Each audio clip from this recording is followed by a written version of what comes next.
more than 46 million Americans are leaving home for Thanksgiving, and that is the highest number of travelers since 2007. But don't count Africa as one of the vacation destinations. Travel to Africa was supposed to hit an all-time high this year, increasing from 6% from last year. But the Ebola virus has scared tourists away, and now safari operators are seeing 20 to 70% declines. But two entrepreneurs are looking to turn that around. Andy Hogg and Evan Orenston teamed up to find a way to bring travel back to African safaris. Their incentive? Profits will go toward building schools in Zambia and anti-poaching efforts. Some staggering poaching numbers caught our eye, and we want to call your attention to them. In Central Africa, the elephant population has declined by 64% in a decade. And in just 3 years, ivory-seeking poachers have killed 100,000 African elephants. I want to welcome Andy Hogg, co-founder and owner of Bush Camp Company and Mafui Lodge, and Evan Orenston, co-founder and executive editor of Cool Hunting. It's so nice to have both of you with us. Thanks for having us. Thank you. These are staggering statistics, and of course, as so many Americans have been following and people around the world have been following, the Ebola epidemic has really put a dent in things. Massive dent. Yeah. It's enormous, the impact. I mean, it's obviously an impact in Africa, but it's also an impact in the States, where tour operators are not getting phone calls or not getting emails, so their businesses are in trouble. But the impact in Africa is enormous.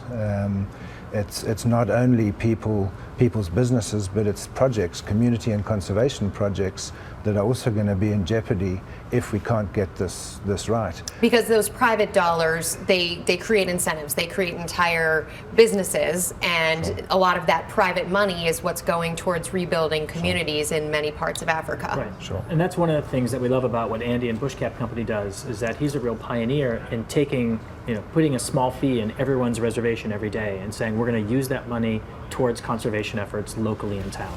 So explain how all of this works.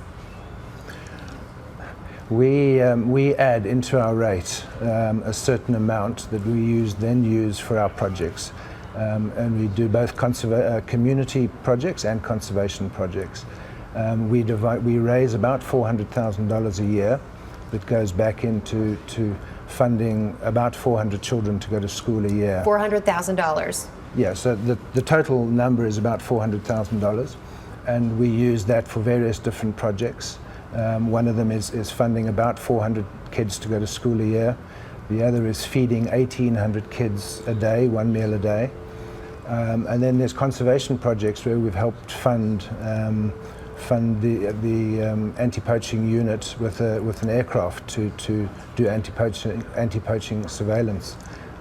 But it all comes from the business of raising money. All comes from tourists coming to Zambia and to any of the African countries. So the Ebola issue is affecting businesses, but by affecting businesses, it's affecting people.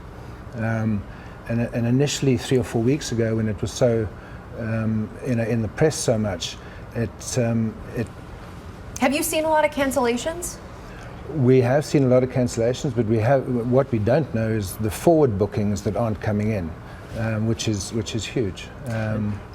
Ebola is obviously a really serious issue, and you should investigate wherever you're going for travel or other reasons if there's health concerns.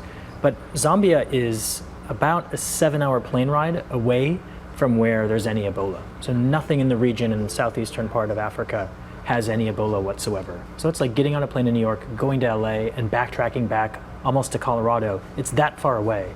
So it's not really an immediate danger in at least the part of Africa that Andy is in. Which really puts all of this into perspective for Right. people who think of booking Africa as one big place, that it is in many, many different countries, many different people Right. and experiences and nationalities. There's a lot going on there. It's not just one thing. On the anti-poaching side of this story, that's been going on much longer than Ebola has been in the news.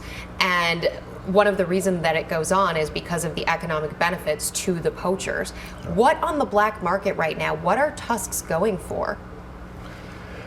I'm not sure the value, but it used to be valued at more than gold. More than gold? More than gold, yeah. I mean, we all know how expensive, the price of gold. So it's really valuable. That's not obviously the people that are doing the hunting on the ground. That's the end user is obviously getting the big money.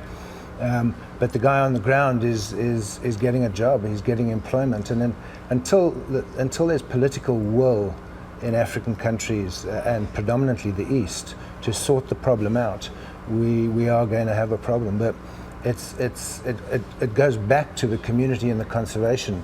If we can link community and conservation together with our businesses, we will have a chance of making an impact. If we can't link the community to that, we're not going to have or be able to make an impact at the end of the day. I think it's kind of simple. If you have a successful local business and you're employing a lot of people within the community, then they're not looking for outside jobs like poaching. That's one way of thinking about it. They have an economic opportunity that makes sense. It's right there. It's for the taking. They're not going to be lured into some, nefarious. Right, and it's something they're proud of. I think Andy's probably the biggest employer in the region where he's based, and people take a real source of pride in working for him. We're seeing on the screen right here, elephants walking through what appears to be the lobby. Is that what you're going to see if you go on this safari? At this time of the year, it is, yes. So the elephants come right into the lobby? That's correct. They come through the lobby area to go to a wild mango tree, which is ripe at this time of the year. The fruit is ripe at this time of the year.